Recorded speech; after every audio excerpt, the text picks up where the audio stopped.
आज की इस वीडियो में हम डिस्कस करेंगे कि एक फंक्शन का इन्वर्स किस तरह से फाइंड किया जाता है।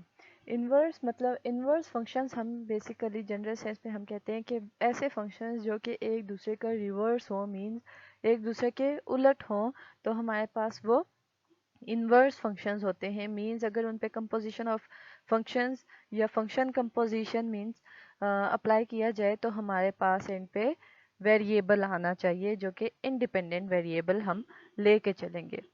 फॉर एग्जांपल अगर हमारे पास एक फंक्शन f है जो कि x टू y मैप कर रहा है, तो f इनवर्स जो है वो y टू x मैप करेगा। मींस अगर f में x पुट करेंगे तो y आए, तो वही अगर हम f इनवर्स में y पुट करेंगे तो हमारे पास x आएगा। तो ये हमारे पास f जो है, f इनवर्स जो है वो f का इनवर्स होगा।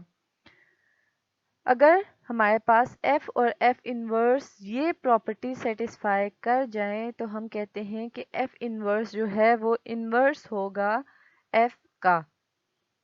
जो कि प्रॉपर्टी हमारे पास क्या है कि फंक्शन कंपोजिशन ही अप्लाई हो रहे हैं f और f इनवर्स पे, एंड देन f इनवर्स और f पे, और एंड पे हमारे पास इंडिपेंडेंट वेरिएबल मीन जो यहाँ पे हमारे पास वेरिएबल हो रहा है, यहाँ पे x हम एग्जांपल लेके चल रहे हैं, जनरली लेके चल रहे हैं, तो वो हमारे पास एंड पे हमारे पास कुछ स्टेप्स होते हैं जब हम फंक्शन का इन्वर्स फाइंड करते हैं। उसके सबसे पहले अगर हमारे पास एक फंक्शन है f ऑफ x और f, तो हम सबसे पहले जो f ऑफ x है उसे y के इक्वल पुट करेंगे। देन हमारे पास क्या होगा कि y के इक्वल पुट करने के बाद हमारे पास जो f ऑफ x है, मींस इसमें हमारे पास x में वेरिएबल्स आ रहे हैं, हमारे पास जो पूरा एक्सप्रेशन है वो x में आ रहा है, तो हमने x को सेपरेट करना है और बाकी सारी टर्म्स हमने y की तरफ शिफ्ट कर देनी है। मींस x को डिपेंडेंट वेरिएबल बना देना है, y को इंडिपेंडेंट बना देना है, जबकि इस इक्वेशन में y डिपेंडेंट है और x इंडिपेंडेंट है। बट सेकंड स्टेप में हम x को डिपेंडेंट बनाएंगे y पे। थर्ड स्टेप हमारे पास ये होगा कि x को हम रिप्लेस करेंगे f इनवर्स ऑफ y से, बिकॉज यहाँ पे देखें y is equal to f of x है, तो यहाँ से अगर हम f का इनवर्स करेंगे तो हमारे पास x जो है वो f इनवर्स ऑफ y आ जाएगा। जब हमने x को f इनवर्स ऑफ y से रिप्लेस करेंगे तो हमारे पास f इनवर्स ऑफ y जो है इक्वल टू सम एक्सप्रेशन आएगा जिसमें कि y इन्वॉल्व होगा, तो हम y को जितने भी y होंगे उन सबको हम x से रिप्लेस करेंगे तो वो हमारे पास f इनवर्स ऑफ x आ जाएगा। और एंड पे हम चेक करेंगे जो रिजल्ट्स होंगे इस प्रॉपर्टी के थ्रू कि क्या हमने ये जो f इनवर्स फाइंड किया है ये वाकई ही में एग्जैक्ट इनवर्स है फंक्शन का, मींस f का, या नहीं। फॉर एग्जाम्पल हम एक एग्जाम्पल ले रहे हैं f of x is equal to 2 into x raise to power 1/3 minus 3। हमने इसका इन्वर्स फाइंड करना है, means f inverse of x find करना है। तो फर्स्ट स्टेप हमारे पास क्या होता है, y is equal to f of x, तो यहाँ से हमारे पास क्या आ जाएगा, f inverse of y is equal to x। जब हम f ऑफ x की जगह ये पुट करेंगे 2x raise to power 1/3 minus 3, तो हमारे पास क्या आ जाएगा, y is equal to 2 into x raise to power 1/3 minus 3।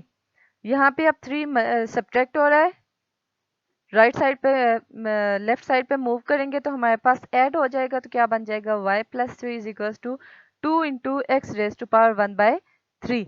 Next अब हमारे पास क्या है कि x को सेपरेट करने के लिए 2 को खत्म करना पड़ेगा। यहाँ पे मल्टीप्लाई हो रहा है राइट साइड पे, लेफ्ट साइड पे जाके हो जाएगा डिवाइड, एंड एट लास्ट हमने एक्सपोनेंट खत्म करना है, हमने पावर मींस पावर हमने 1 बनानी है, तो हमारे पास 1/3 है, तो जब हम बोथ साइड्स पे क्यूब लेंगे तो हमारे पास यहाँ पे x आ जाएगा, because 1/3 multiply 3 is equal to 1। तो हमने बोथ साइड पे पावर लिए 3, मीन्स बोथ साइड पे क्यूब लिए, तो हमारे पास x इज इक्वल टू ये वैल्यू आ गई है। और हम इसे इस तरह से भी लिख सकते हैं कि हम x को लेफ्ट साइड पे एंड बाकी टर्म को राइट साइड पे। अब हमने यहाँ पे एक टर्म लिखी थी x is equal to f inverse of y, तो हम यहाँ पे जो x है इसकी जगह पे हम f inverse of y put कर देंगे। जब हम वो पुट करेंगे तो हमारे पास आ जाएगा f inverse of y is equal to y plus 3 whole divide by 2 and then whole power 3। Last step अब हमारे पास जो बनता है एफ इनवर्स ऑफ एक्स के लिए, वो है y को x से रिप्लेस करना। तो जब हम y को x से रिप्लेस करेंगे तो हमारे पास आ जाएगा f inverse of x is equal to x plus 3 divided by 2 whole power 3। अब हम नेक्स्ट स्टेप में हम जस्ट ये चेकिंग करेंगे कि क्या ये एफ इनवर्स एफ का वाकई में एग्जैक्ट इनवर्स है या हमने कोई प्रॉब्लम कर दी है। अगर हमारे पास वो x के इक्वल प्रॉपर्टी सेटिस्फाई कर जाता है तो ये हमारे पास इन्वर्स है, और अगर x प्रॉपर्टी सेटिस्फाई नहीं करता मींस ये जो हमने कैलकुलेशन की है या जो हमने सॉल्व किया है इसमें मिस्टेक है। देन फिर अगेन इसे चेक करना पड़ेगा। तो सबसे पहले हम चेकिंग करेंगे। मैंने सबसे पहले लिया है एफ इनवर्स ऑफ x। तो एफ इनवर्स ऑफ एक्स हमारे पास था x plus 3 divided by 2 whole power 3। तो ये हमारे पास क्या बन जाएगा f of x plus 3 whole power divided by 2 and then whole power 3। जब हम एफ ऑफ एक्स में x की जगह x plus 3 divided by 2 whole power 3 put करेंगे तो हमारे पास कुछ इस तरह से टर्म बन जाएगी, और ये 3 एंड होल पावर 1/3 है, ये आपस में कैंसल आउट हो जाएंगे। तो हमारे पास कुछ इस तरह की टर्म्स आ जाएंगी। अब जब ये टर्म्स आ गई तो 2 मल्टीप्लाई हो रहा है इस होल टर्म के साथ एंड ये 2 डिवाइड भी हो रहा है, तो ये 2 एंड ये 2 आपस में कैंसल आउट हो जाएंगे। तो हमारे पास x प्लस 3 माइनस 3 आ जाएगा, बिकॉज 2 बाय 2 1 के इक्वल हो जाएगा, वो कैंसिल आउट होके इस वजह से यहाँ पे 1 है और फिर वो मल्टीप्लाई करके x प्लस 3 हो जाएगा। अब प्लस 3 माइनस 3 0, तो हमारे पास ये किसके इक्वल आ जाएगा x के। सिमिलरली हमने F inverse of F of x की है। एफ ऑफ एक्स जो था 2 इंटू एक्स पावर 1/3 माइनस 3, वो हमारे पास पुट करेंगे तो F inverse of this value आ जाएगी। अब हम एफ इनवर्स ऑफ एक्स में एक्स की जगह हम ये टर्म पुट करेंगे, देन हम इन्हें सिंप्लीफाई करेंगे। सिंप्लीफिकेशन के बाद एंड पे यहाँ पे हमारे पास x आ रहा है, means F inverse of x भी हमारे पास x है और एफ इनवर्स ऑफ x भी हमारे पास x है, मींस ये वो प्रॉपर्टी सेटिस्फाई कर रहा है। ये हमारे पास मींस f इनवर्स जो है वो f का इनवर्स ही है एग्जैक्ट, तो ये इसका सोल्यूशन है। सिमिलरली कोई भी फंक्शन हमारे पास आ जाए उसका सेम इसी मेथड से इनवर्स फाइंड करके देन ये प्रॉपर्टी चेक करनी है। अगर ये चेक होगी इसमें सोल्यूशन x के इक्वल आ गया तो मतलब वो हमारे पास इनवर्स है।